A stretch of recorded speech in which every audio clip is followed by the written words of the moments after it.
afternoon, guys. It's Saturday, June 28th. My name is Dave Coker, and this is Talking About Finance, where, as you know, we talk about nothing but finance.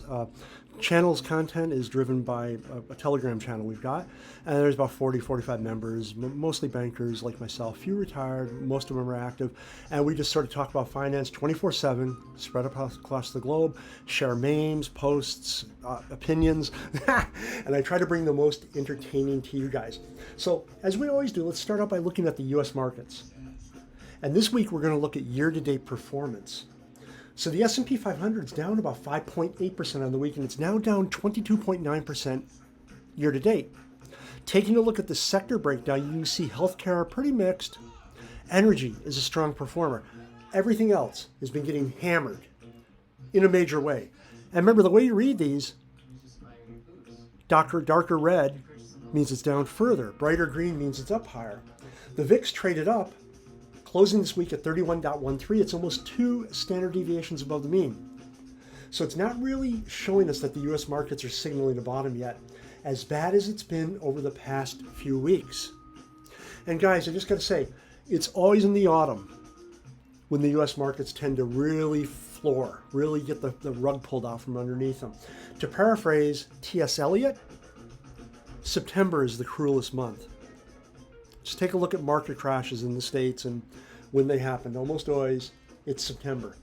The 10-year note closed up this week at 3.32%. It's up 1.7% year to date. And we're now starting to see some capital being reallocated into treasuries from equities. And that's something to keep an eye on.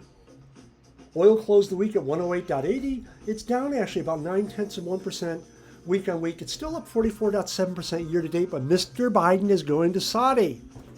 So we'll have to see what happens there. So the market seemed okay this week until the Fed posted 75 basis points, and you know what happened.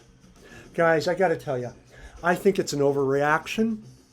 We're now getting clarity on U.S. interest rates. The Fed has said, right after they did the 75, they said they're likely to do another 75 basis points in July, and 50 basis points, at least one, maybe two from there. So now we see Fed futures contracts pricing in a Q4 interest rate of between 3.25% and 3.5%, 46% probability there, and 3.5 to 3.75% with a 36% probability. So the clarity is much stronger than it was at the beginning of the week, and I think everybody's overreacting. Myself, well, I can tell you guys, and I've mentioned this before, every month I take 25% of my net pay and I take all the dividends that I've received that month and I buy more dividend-paying stocks. I'm not going to stop. This has been my way of life for almost 3 decades now. I ain't changing. Fully invested until I die. I got to get that tattooed on me, right? It's the only way to live. And further, beyond that, it's the only way really to build wealth. Forget trying to trade. People that say they day trade, they swing trade, they're full of it. And I will not believe any of them until they post on a specific day, I bought this, and then they tell us later on, I sold this. Then we can start to clock performance. But you've heard me mention this before. We've got data from the United States Internal Revenue Service, and I've heard Inland Revenue's got the same. Fully 95% of day and short-term traders in general fail to break even. So it's more an ego thing. And to be honest with you, again, I'm always nice to people face to face. But when I hear somebody talking about how much money they made in the markets day trading, I think you're full of garbage. Dividend paying stocks, guys. It's the only way. But still, here's something to keep in mind. This is the Bank of America Bull and Bear Indicator. Wow, it is really flat. I have to tell you that. Can't get much lower than that. Extreme bearish, I think you guys know what you want to do. You always want to do the opposite of the crowd. And here's something that we were talking about, really fascinating. And of course, my now defunct blog, davecoker.info, I wrote about this for many years. And I'm starting to write on Medium these days, and I'll certainly be talking about this. You know, the Bank of Japan, they've been buying GDBs, Japanese government bonds, for about 2 decades. And now it turns out, guys, when you start to look at this, they own pretty much an amount that's the equivalent of the economy, the Japanese economy. How does that end? Well, I don't know exactly when it'll end. I simply know it does not end well. Here's another one. And quite frankly, I don't understand. This would be illegal on Wall Street. We have a compliance department. When I was still in investment banking, if I wanted to buy anything or wanted to sell anything, I had to ask the compliance people for permission. But look at what the Fed's up to. This is the S&P 500, and you can see what the Fed's up to. And yeah, these guys got fairly rich. Until way over here on the right-hand side, they finally decided to ban themselves from buying stocks. Excuse me. You're in part of the system that regulates financial institutions, and at no financial institution could you do that. And yet you seem to think it's okay for you. Why? Because you're the Fed? No, it doesn't work that way. Personally, I think they should all be fired and perhaps prosecuted. Just my opinion. I really don't like this at all. Now, here's an interesting one that came in from Powell.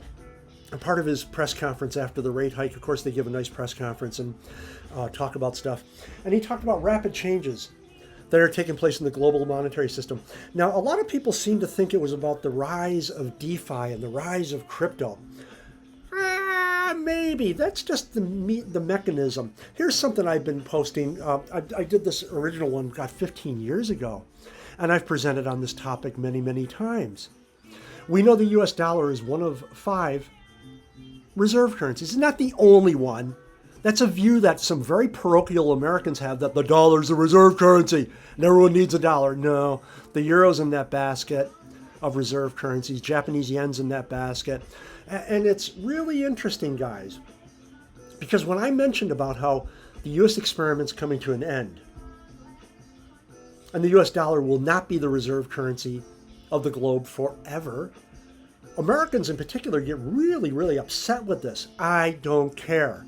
Because before the US, it was the UK. Before the UK, it was France, Netherlands, Spain, Portugal, all the way back to the Romans. So it's just this American exceptionalism that convinces those people they're special and they can have reserve currency status forever. Remember, it's what D'Estaing called an exorbitant privilege. Through the magic of signage, for the US dollar to be the reserve currency, everyone's got to hold it, and they're lending money to the United States. So this is going to end for various reasons. We won't get too deep into it, but I do a really good 1-hour presentation. And if there's any Americans in the audience when I give it, it's sure to get them up screaming and yelling, stamping their little feet. But it won't change the outcome. It wasn't any different for these nations before America. It won't be any different for the United States. Oh, and this is a really good one. I don't know what to say about this, right? Some individual, I won't name the name, some individual wanted to know, and it was on Reddit. You can find it. We do like Reddit, me and my crowd. And what happens if you buy a house and a few years later, the housing bubble bursts and prices reduce? Do you get money back? Yeah, I don't know. Maybe you should really not be doing a mortgage until you understand exactly how this all works. Not so sure about that. And here's an interesting one, guys. And hopefully this is going to work. What the hell? What's going on here? Here we go. Watch out. Here we go. Watch it. Sorry about that. All right, this is really interesting. Is it inflation? Remember, the Fed for a long time was saying it's transitory. Fair enough. Transitory, you won't even notice it. So here are the people. They see inflation on the horizon. We all saw it. We all knew it was coming. Here comes the inflation. People are getting excited. They got their phones out. They got their cameras out. Oh, wait a minute. A little bit of concern here. Now watch the guy on the right. He's with the family, the woman on the right. Or the guy on the left, he's with the woman on the right. And look. The guy gets out of there and he leaves the kids behind. Leaves the wife and kids behind. Well, yeah, don't know what to say. I don't know what to say about that.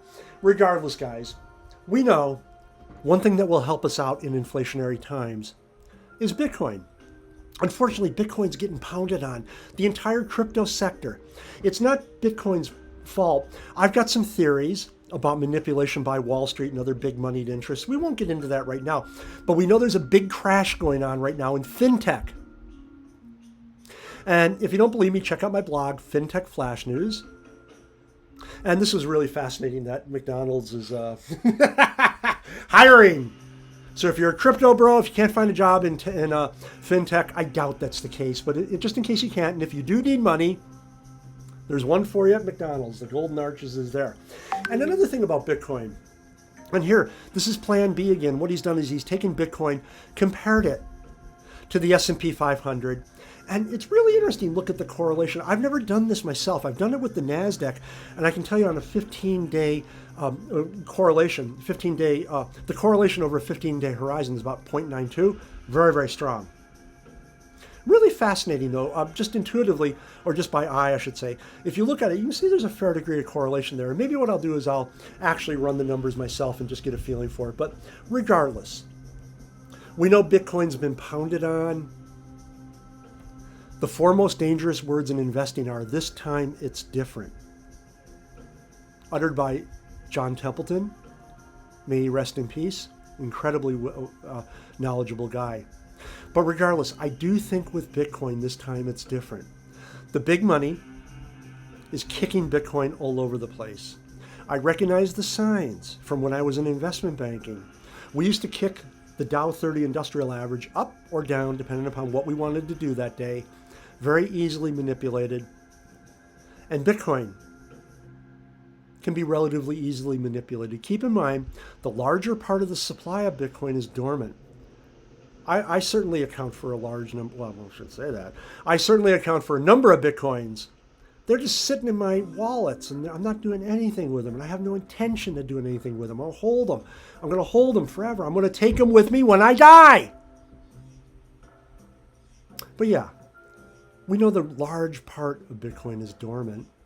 Awful lot of coins are sitting there dormant. It's pretty easy to manipulate. Push it up, push it down. All you need is about $1 billion. I read somebody's research paper where he speculated about this. You got about $1 billion. You farm it in about 300 million at a time. You can push it up, you can push it down, you can make it go any way you want. All we can do, guys, is buy and hold. Buy and hold, or hodl. HODL. Hold on for dear life. And if you do that, you'll thank yourself. Don't thank me. You'll thank yourself in the future. Okay, guys, that's it. Have a great evening, a wonderful weekend. Take care.